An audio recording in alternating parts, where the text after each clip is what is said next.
जय श्री राधे। पूज्य श्री सद्गुरुदेव भगवान के चरणों में प्रणाम। पूज्य श्री भाई जी कहते हैं, राम नाम का मूल्य। एक नगर के बाहर एक महात्मा रहा करते थे। एक श्रद्धालु भक्त प्रतिदिन उनके पास जाता, दर्शन करता और श्रद्धा भक्ति पूर्वक उनकी खूब सेवा करता। उसकी सेवा से महात्मा जी प्रसन्न हो गए और बोले, तू ईश्वर भक्त है, तू साधु संत सेवी है, शास्त्रों के वचनों पर विश्वास करता है, साधन निष्ठ है। तेरी सरलता और सेवा सराहनीय है।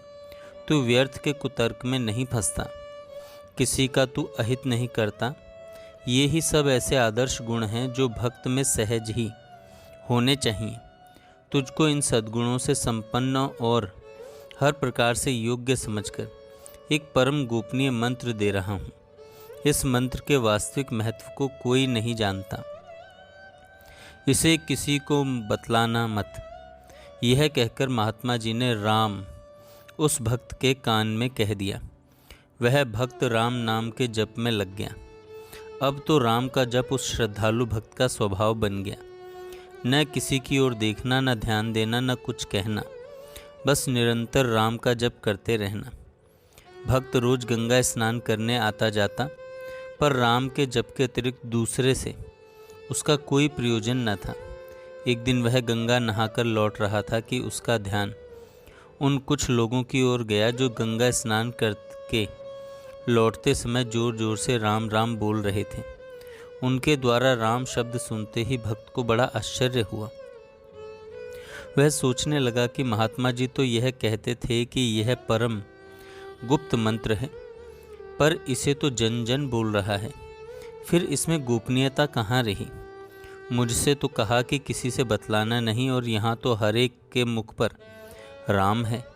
अब वह भक्त घर न जाकर सीधा महात्मा जी की कुटिया पर पहुँचा और अपने मन का सारा संदेह महात्मा जी के सामने निवेदन करके बैठ गया।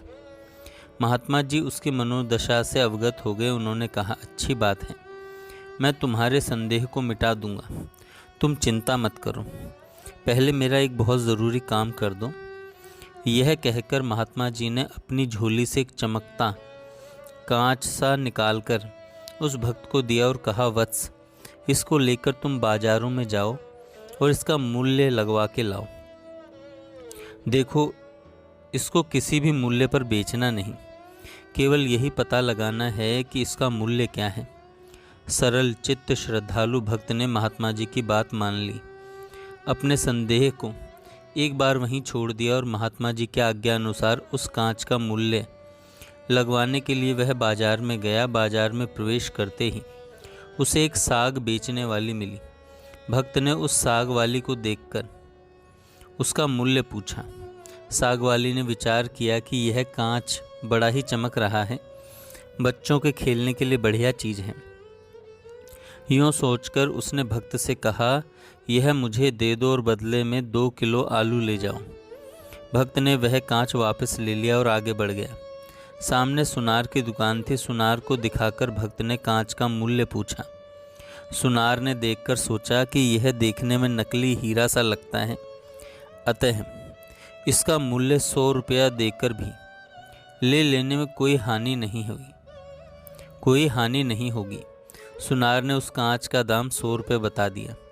सुनार से कांच लेकर भक्त आगे बढ़ा। एक महाजन की दुकान पर गया, उसे कांच को दिखलाया।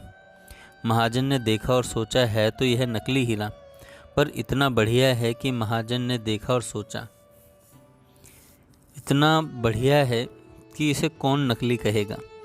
फिर हमारे घर की बहू बेटियों को पहने देखकर तो सभी इसको असली कहेंगे। यूँ विचार कर महाजन ने 1000 रुपये मूल्य देने को कहा। भक्त आगे और बढ़ा। अब भक्त के मन में उत्साह आ गया। दाम की जांच ज्यों-ज्यों कराता जा रहा था, त्यों ही त्यों कांच की श्रेष्ठता और उच्चता प्रकट और सिद्ध होती जा रही थी। फिर भक्त एक जौहरी की दुकान पर गया। जौहरी ने देखा और मन ही मन कहा, यह लगता तो हीरा है, पर इतना बड़ा और बढ़िया हीरा तो कभी देखा नहीं। शायद हीरा ना हो, पर यदि कहीं हीरा हुआ तो इसका मूल्य अत्यधिक होगा। अतएव 1 लाख रुपए तक मैं इसे खरीद लेना बुरा न होगा। यह सोचकर पूरे 1 लाख रुपए में हीरा लेना चाहा। भक्त ने हीरा वापस ले लिया। भक्त का विश्वास बढ़ गया। तदनंतर वह नगर के सबसे बड़े जौहरी के यहाँ गया और उसे हीरा दिखाया। जौहरी ने देखा, बारीकी से परखा और कहा, भाई इतना बढ़िया हीरा तुम्हें कहाँ से मिल गया? यह तो अमूल्य है। इतना भव्य और बड़ा हीरा मैंने आज तक नहीं देखा। यह इतना मूल्यवान है कि जौहरियों के तथा बड़े बड़े नरेशों तक के सारे हीरों का जितना दाम हो सकता है वह सब मिलाकर भी इसके मूल्य के बराबर नहीं हो सकता। वास्तव में इसका मोल आंकना किसी की बुद्धि से बाहर की बात है। यह उस कांच के मूल्यांकन की पराकाष्ठा थी। भक्त लौटकर महात्मा जी के पास आ गया। महात्मा जी ने भक्त से कांच का मूल्य पूछा। भक्त ने कहा, महाराज यह तो अमूल्य हीरा है। साग वाली ने 2 किलो आलू बताया। सुनार ने बदले में 100 रुपये देने चाहे। महाजन ने 1000 और जौहरी ने 1 लाख और नगर के सबसे बड़े जौहरी ने यही कहा कि यह अमूल्य है। देश के सारे हीरे मिलकर भी मूल्य में इसकी बराबरी नहीं कर सकते।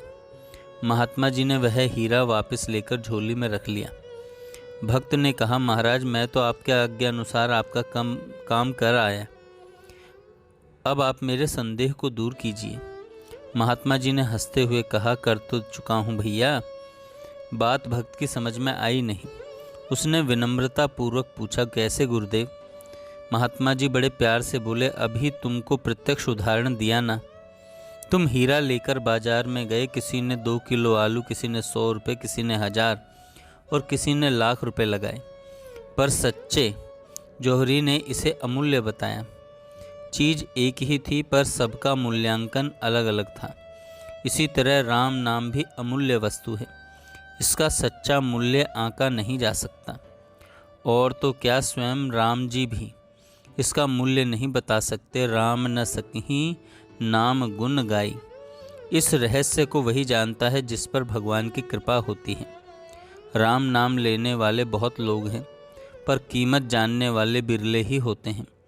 भक्त का सारा संदेह दूर हो गया। अत्यधिक श्रद्धा भाव से उसने महात्मा जी के चरणों में प्रणाम किया और वह अधिक नाम निष्ठा के साथ घर लौट गया। जय श्री राधे।